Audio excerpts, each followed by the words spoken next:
Avant de pouvoir apporter des modifications à votre texte, vous devez sélectionner la partie de texte à modifier. Donc nous allons voir ici quelles sont les différentes possibilités qui sont offertes pour pouvoir sélectionner le texte à modifier. Pour commencer, nous allons voir qu'il est possible d'utiliser le curseur de notre souris pour sélectionner du texte. Donc par exemple, si je souhaite ici sélectionner le mot Gustave, je clique à gauche de celui-ci et tout en maintenant le clic de ma souris, je la déplace sur la droite pour sélectionner le mot souhaité. Et vous voyez, donc caractère par caractère, je peux sélectionner le mot.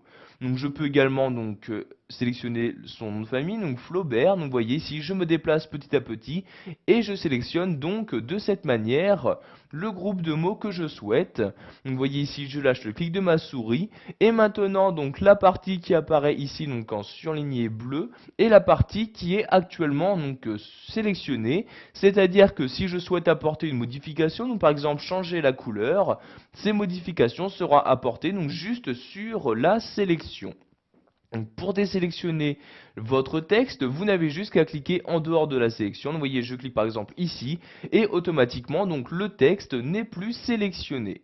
Il est également possible de sélectionner des caractères en utilisant votre clavier. Donc par exemple ici, je place mon curseur à cet endroit-là, donc devant le P de pendant comme ceci. Et si je souhaite donc sélectionner des caractères, je vais maintenir la touche majuscule de mon clavier et utiliser les flèches directionnelles.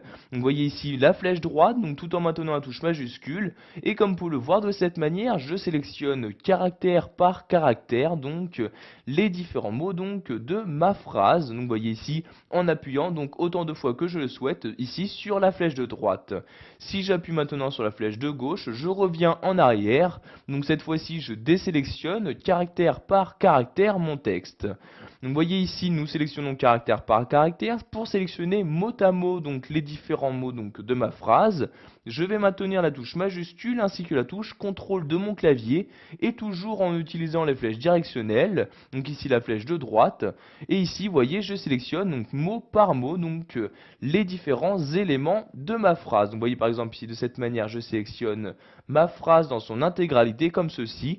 Je relâche toutes les touches de mon clavier et vous voyez donc j'ai pu sélectionner très simplement tous les mots de ma phrase. Donc toujours pour désélectionner, vous cliquez en dehors et voyez donc maintenant la phrase n'est plus sélectionnée. Voilà, vous connaissez maintenant toutes les différentes méthodes qui vous sont proposées pour sélectionner manuellement du texte sous Word 2010.